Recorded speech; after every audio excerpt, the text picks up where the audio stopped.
You want to know what I just realized? The Incredibles 2 comes out tomorrow. Inconceivable! Wait, wrong movie. I'm not happy, Bob. Not happy. Ask me why, Bob. Why? Why what? Be specific, Bob.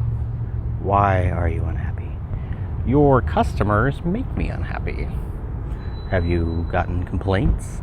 Complaints I can handle. What I can't handle is your customers' inexplicable knowledge of Insurecare's inner workings. They're experts, Bob.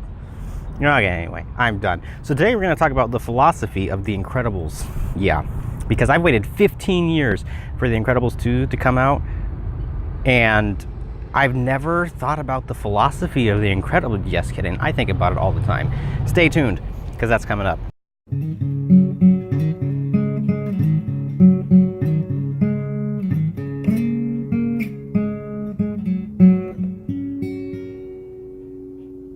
The philosophy of The Incredibles. All right, hands down, The Incredibles is one of my favorite movies ever. Like, pretty much anything from Brad Bird, I'm gonna watch and rewatch and watch over again 3 times or more. Like, The Iron Giant, also one of my favorite movies. But yeah, anyway, what is the philosophy of The Incredibles anyway? Like, is there any such thing? It's a Pixar animated movie. Okay, well, you better bet your bottom dollar that any Pixar movie probably has some deep philosophical underpinnings. So let's get into it, like right now. Actually, not right now, after I'm done driving, because I need to seriously focus on these idiots. What are they doing? So what is the philosophy of The Incredibles, you might ask? Well, simply put, it's basically positing if everyone is a thing, then nobody is a thing. If everyone is special, then no one is special or super. So, like, is that actually true? Well, let's break it down. If everyone is a thing, then nobody is a thing. That's the main argument. So if everyone is special, isn't the definition of special meaning that you can't just, like, hop on down to Safeway and pick it up if you wanted to?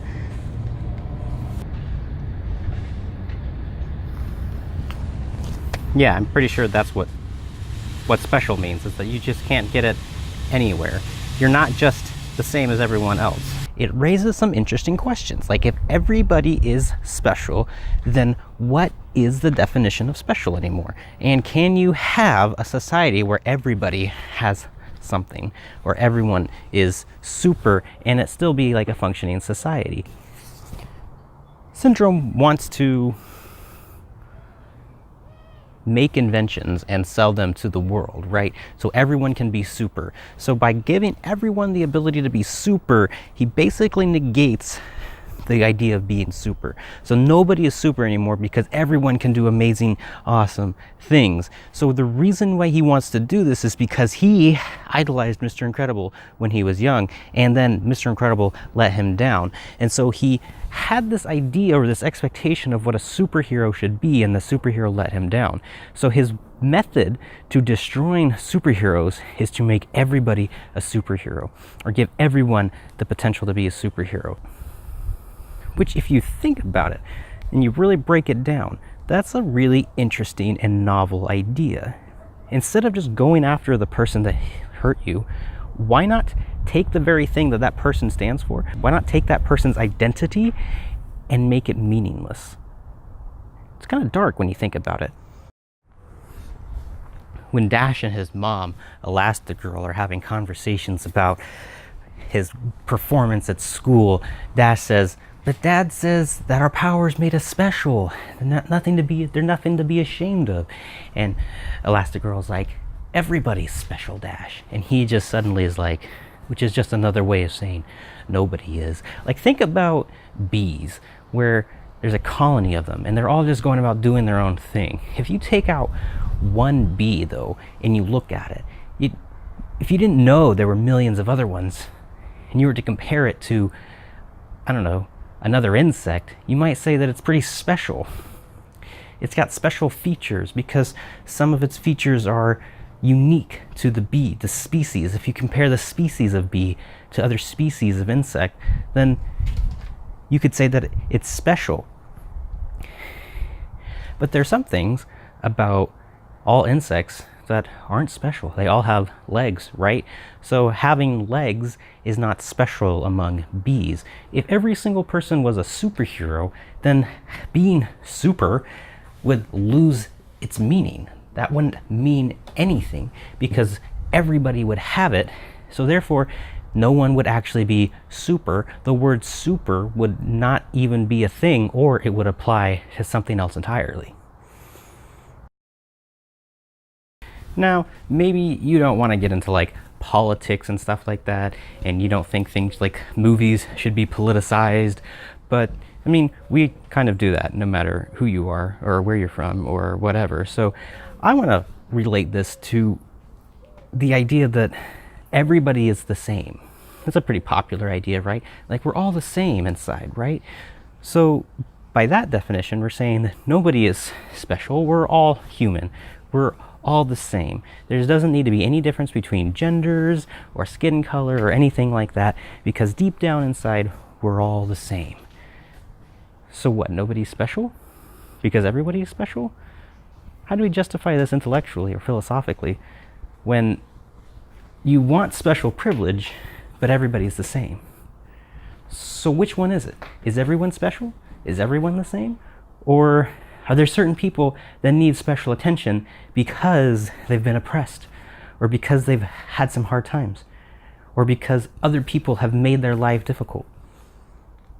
If everyone's the same, and everyone is special, but certain people need more special privilege, or certain people need more attention, or certain people need more help, then which one is it? It's intellectually inconsistent, but on an emotional level, it makes an appeal to oppression or difficulty. So do we value intellectual consistency, or do we value emotional rhetoric? Which one is it? Or can we have both? Can we see the legitimacy that some people have had a very rough time in this country, but also at the same time realize that we've made great leaps and bounds forward? Oh, my door's locked. What? Where are my keys? We've made lots of progress. We've actually been in some very dark times, and then we've actually made it so it's actually less dark now in America than it used to be. So sure, you know, we've got a long way to go probably, but I think the best way forward is not to adopt a philosophy like Syndrome, where we just make everyone the same, and therefore there's no one special, and therefore nobody's hopes and dreams can be dashed because a special person let you down. I think that the opposite needs to be true, that we need to celebrate the individual characteristics that each one of us has. We need to capitalize on individual freedoms. We need to not only allow, but celebrate diversity of thought and diversity of culture and diversity of everything, not just diversity of skin color, like actual diversity in everything, and not put limits on what's okay to be diverse and what's not okay to be diverse. And we should reject this idea that everybody should be equal because we're all the same. If we do that, then we're going to run into that problem where nobody is really special, nothing is really noteworthy, and we're all just gray blobs in a system, cogs in a wheel, just doing whatever. And diversity and individualism and special and unique, all those words will start to mean nothing. If you've made it this far, I really hope you've enjoyed this video. You know, if not, that's totally fine. But